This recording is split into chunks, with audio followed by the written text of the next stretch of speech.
सामान्य जानकारी इतना तो हम सबको होगी ही।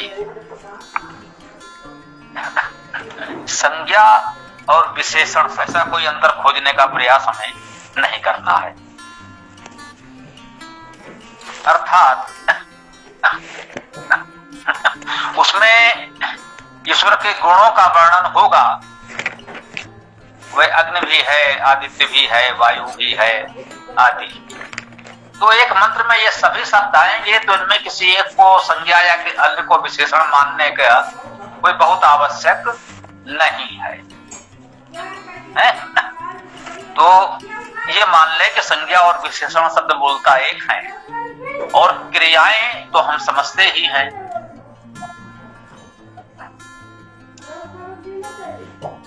खाता, पीता, करता, खेलता, लिखता, पढ़ता जैसे जो भी होंगे ये सब भी क्रियाएं हैं और स्वाभाविक है, ये तो धातु जाएंगी। धातु की पहचान का एक सूत्र यह भी है कि जिन धातुओं के क्रिया रूप आपको मिल जाते है ना, जैसे पठत शब्द आपको कहीं मिला, पढ़ता है तो पठ धातु हो गई। अब किसी भी धातु की सूची में, धातु पाठ में, किसी धातु कोश में ये धातु मिले या ना मिले, ये सिद्धांत की बात है। यदि उसका क्रिया रूप उपलब्ध है तो वो निश्चित रूप से धातु है। हो सकता है किसी सूची में, कोश में लिखने से रह गया हो, क्योंकि जो भी धातु कोश, शब्द कोश या किसी प्रकार के ये बनाए गए हैं, उसे बनाया तो हमारे आपके जैसे किसी मनुष्य ने ही है। निश्चित रूप से उसकी योग्यता अधिक थी। उन्हें अमरीश महर्षि कहते हैं, महान व्याकरण आचार्य हैं, परंतु हैं तो हमारे आप जैसे मनुष्य ही। वे जैसे हमने कहा हमारे लिए सर्वाधिक महत्वपूर्ण यास्क मुनि हैं, जिन्होंने निरुक्त लिखा। अन्य अनेक व्याकरणाचार्य हुए जिनमें पढ़िन का नाम प्रमुखता से हम लोग लेते हैं। तो ये सभी लोग अपने समय में हमारे आप जैसे मनुष्य ही थे और अपने समय की परिस्थिति के अनुसार गंभीर अध्ययन करके उन्होंने ये सब व्याकरण के नियम, विधान, कोश तैयार किए। तो हो सकता है इतने संकलन में कुछ छूट गया हो। जैसा कल हमने बताया कि पाणिनि धातु पाठ में 2000 से कम धातु में है, 1970 धातु में कही जाती हैं। काश कृष्ण में इससे कहीं अधिक हैं। हमने बहुत सी दोनों में है, उसमें कुछ अधिक हैं, इसमें कुछ नहीं है। सबको संकलित कर दिया गया तो मुझे लगा कि लगभग 3000 धातुएं हमको मिल गई, जो पर्याप्त हैं। उससे सबका अर्थ निकल भी आता है। लेकिन इससे एक बात यह भी सीखने को मिली कि कोई भी धातु कोश पूर्ण नहीं होता। हो सकता है कोई धातु ऐसी भी रह गई हो जो दोनों में ना आ पाई हो। तो उसके लिए विद्वानों ने एक नियम ये निश्चित किया है कि यदि किसी का क्रिया रूप मिल जाता है तो वह निश्चित रूप से धातु है, उसे धातु कोश में मान लें। आप अपने जो भी नोटबुक कह सकते हैं तैयार करते हैं, अपने लिए बनाते हैं, उनमें उसे धातु के रूप में लिख लें। किसी अन्य कोश में हो या ना हो, लेकिन आपके अपने कोश में तो हो ही गया। वह पूर्णता सत्य है, उसे कोई भी असत्य नहीं कह सकता। ऐसा उच्च कोटि के विद्वानों का निर्णय है, भाष्यकारों का निर्णय है। वे महर्षि दयानंद सरस्वती जी हैं या जैसे और जो प्राचीन विद्वान हुए हैं, उन सब का ये निर्णय है। ये मैं अपनी ओर से नहीं कह रहा हूं, ये भी स्पष्ट रहे कि इन्होंने कोई अपना नियम बताया हो, ऐसा लोग मानते आए हैं। और इसके बिना वेद का भाष्य करना कठिन लगा कि भाई बहुत से ऐसे मिल जाते हैं तो क्या करें। तो एक तो जब धातु मिल गई तो उसको उन्होंने मान लिया। हाँ, यहाँ यह स्पष्ट अवश्य करना चाहिए कि किसी भी लेखक की रचना में परिवर्तन करने का अधिकार किसी को नहीं है। मान लीजिए दयानंद जी को कोई ऐसी धातु मिली, उसका धातु रूप उन्हें क्रिया रूप वेद में मिला, तो उन्होंने कहा कि हाँ भाई ये धातु तो है, तो क्या वो पढ़ने धातु कोश में उसे जोड़ सकते हैं? नहीं। यह अधिकार केवल लेखक को है कि अपनी पुस्तक में कोई संशोधन करे। तो लेखक तो उपलब्ध नहीं है। तो दयानंद जी या किसी को यह अधिकार तो मिल सकता है कि वो अपना धातु कोश अलग से बना दे, अपनी व्याकरण की पुस्तक अलग से लिख दे, लेकिन दूसरे की लिखी हुई पुस्तक में संशोधन करने का अधिकार किसी को नहीं है, अन्यथा प्रकृति की प्रामाणिकता ही नहीं रह जाएगी। जो हम लोगों ने चर्चा की कि पुराणों और स्मृतियों की प्रामाणिकता नहीं है, इसीलिए उसमें मूल लेखक ने कब क्या लिखा था उससे अधिक परिवर्तन बाद में लोगों ने कर दिया। तो वो मूल पुस्तक का क्या स्वरूप था उसकी कोई जानकारी ही नहीं है, इसलिए उसकी प्रामाणिकता नहीं है। तो जो पुस्तक जब लिखी गई, जैसी लिखी गई वैसी की वैसी हमें उपलब्ध है, तो वो प्रामाणिक ग्रंथ माना जाता है। और प्रामाणिक ग्रंथ में यह न्यूनता कह लें, दोष कह लें, कुछ भी कह लें, अभाव, ये मिलेगा। उसकी एक सीमा तो होगी। किसी भी एक पुस्तक में सब कुछ नहीं मिल सकता। तो इतनी उदारता आप में हो, हम आपको यही सिखाने समझाने का प्रयास कर रहे हैं कि हम इस बात को समझें कि शास्त्रों की प्रामाणिकता, उनकी उपयोगिता क्या है और उनकी सीमाएं क्या हैं। व्याकरण के संदर्भ में भी हमको ध्यान आया, एक और अच्छी बात आपको बता दें। व्याकरण के आचार्यों में एक नियम यह भी प्रचलित है कि जो नवीन आचार्य है उसको प्रमाण माना जाएगा प्राचीन की तुलना में। अब तक हम आप सुनते आए हैं कि जो प्राचीन आचार्यों ने लिख दिया है उसको हम अधिक प्रामाणिक मानते हैं कि भाई ये उनका लिखा हुआ है, ये हमारे प्राचीन आचार्यों ने लिखा है। परंतु व्याकरण में बिल्कुल यह सर्वमान्य सिद्धांत बन गया है कि जो बाद के आचार्य ने लिखा है उसे प्रामाणिक माना जाए। विशेष रूप से पाणिनि व्याकरण के संदर्भ में आपको जानकर आश्चर्य होगा यदि इसके पहले आपने कहीं इसे पढ़ाया सुना नहीं है। तो पाणिनि पर किसी ने वार्तिक लिखा, उस वार्तिक पर किसी तीसरे ने टीका लिख दी। वरुच कात्यायन ने लिखा वार्तिक और पतंजल ने उस पर महाभाष्य लिख दिया, टीका लिख दी। तो अब सिद्धांत यह है कि पाणिनि की व्याकरण पर जो वरुच कात्यायन ने लिखा वो पाणिनि की तुलना में भी अधिक प्रामाणिक माना जाए। आप कहते हैं कि भाई ये कैसे हो सकता है? अब तक हम सब लोग सुनते आए हैं कि पाणिनि व्याकरण शास्त्र में लगभग सर्वमान्य है। मैं फिर निवेदन कर दूं कि मेरे पास इस समय कोई पुस्तक नहीं होती है, मैं स्मृति पर बात करता हूं और ये दयानंद जी के बारे में भी उनके शिष्यों ने कहा है, हम तो कुछ भी नहीं है। ये मार्क्स ने बहुत कुछ स्मृति के सहारे लिखवाया है।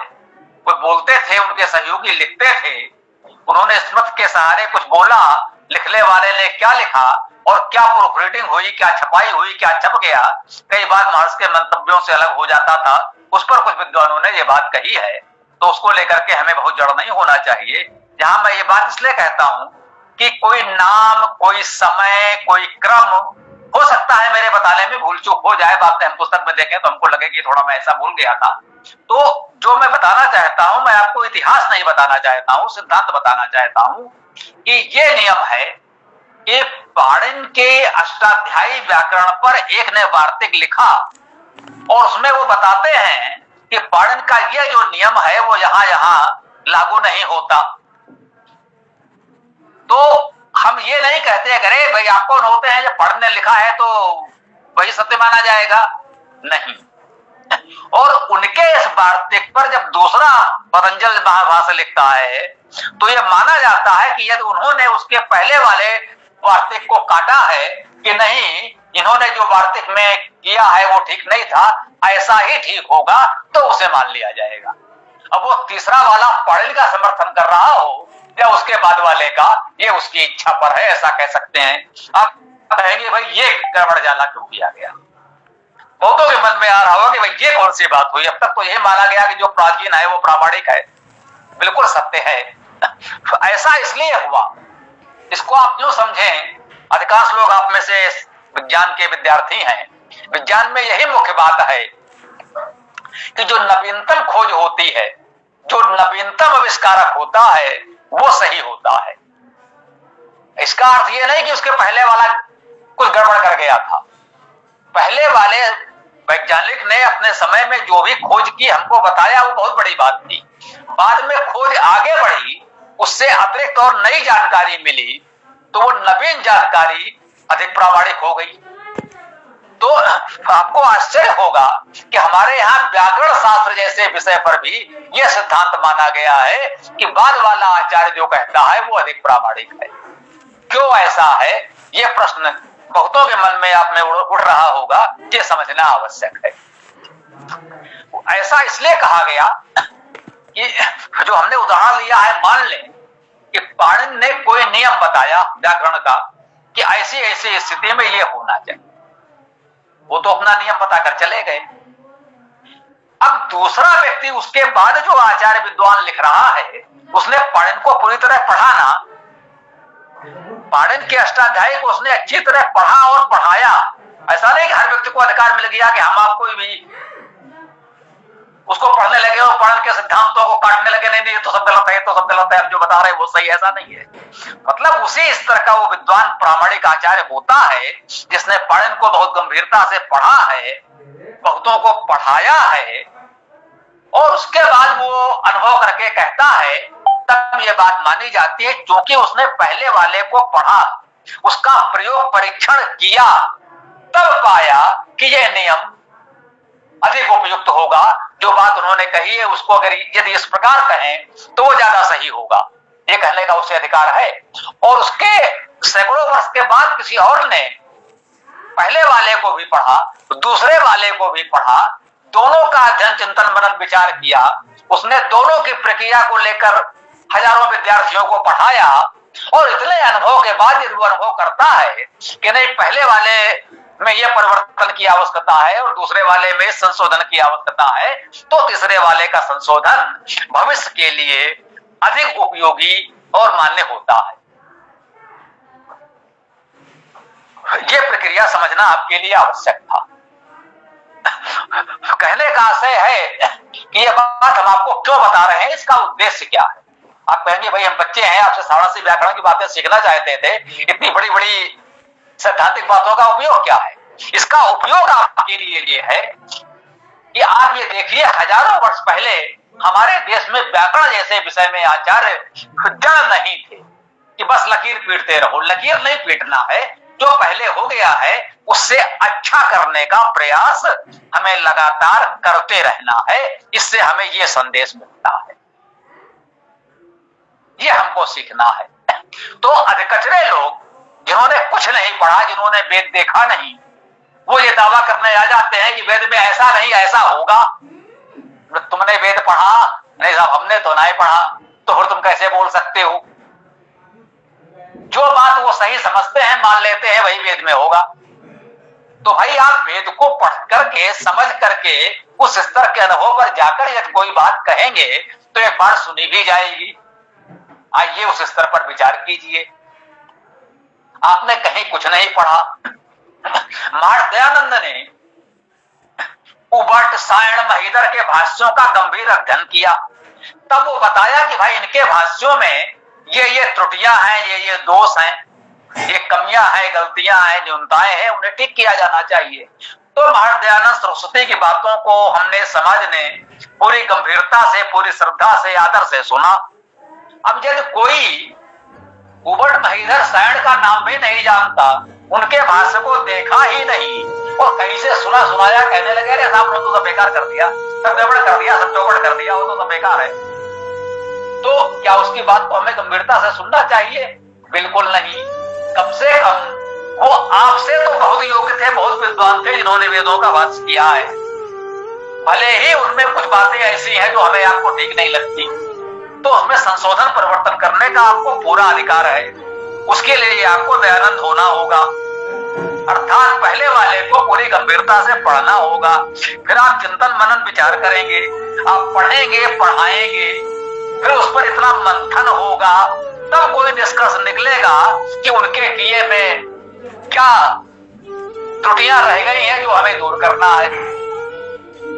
ये बात सभी पर है। अब हमने जब कार्य प्रारंभ किया तो स्वाभाविक है हमारे सामने जो पहले था हमारा सौभाग्य है कि दयानंद से जुड़ने का अवसर मिला, उनके भाष्य को हमने पढ़ा। लेकिन जब आगे बढ़ना था तो भाई पुराना भी देखो। सबको देखने समझने के बाद कुछ बातें निष्कर्ष आई जो मैं आपको बता भी रहा हूं, कुछ चीजें आप भी समझ रहे हैं।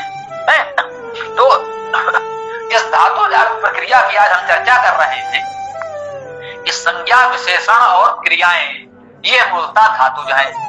अब वेद में कुछ ऐसे शब्द भी मिल गए जिनकी धातु कहीं खोजे नहीं मिल रही। मान लीजिए महादयानंद तक तो केवल पर्णिका धातु कोश ही उपलब्ध था, बाद में उनके शिष्यों ने उनके पहले के काष्ठ का धातु कोश भी खोज लिया, अच्छी बात है। हाँ, खोजा दयानंद के शिष्यों ने ही, किसी और ने नहीं, इसलिए हमारे लिए वह भी उतना ही महत्वपूर्ण है और हमने उसका पूरा उपयोग किया है। हमने अपने धातु कोश में समाहित भी किया है, बताया था, और अपने कार्य में भी उसका उपयोग किया है, क्योंकि उनके अनुयायी विद्वानों ने उसकी खोज कर ली, पा लिया, अच्छा किया। तो लेकिन इन सबको मिलाकर भी कुछ शब्द ऐसे मिल जाएंगे जो संज्ञा है, विशेषण है, परंतु उसकी धातु आपको खोजे नहीं मिल रही है। अब क्या करेंगे? अब उसके बाद सिद्धांत ये आता है यदि उसका क्रिया रूप मिल गया है तब तो धातु है, ठीक है भाई, आप मान लीजिए, अपने नोटबुक में अपनी कॉपी में तो लिख ही लीजिए। लेकिन जब क्रिया रूप नहीं मिला, केवल शब्द रूप मिल रहा है, संज्ञा या विशेषण मिल रहा है, तब हम क्या करेंगे? तो इस पर भी व्याकरणाचार्यों ने एक विधान हमको दिया है कि कुछ शब्द हैं जिन्हें हम अव्यय या निपात कहते हैं। उन अव्यय या निपात शब्दों को भी धातु की तरह प्रयोग कर लिया जाता है, अर्थात उनमें भी धातु के समान प्रत्यय लगाकर संज्ञा या विशेषण बना दिया जाता है, तो वे भी शब्द मान्य हो जाते हैं।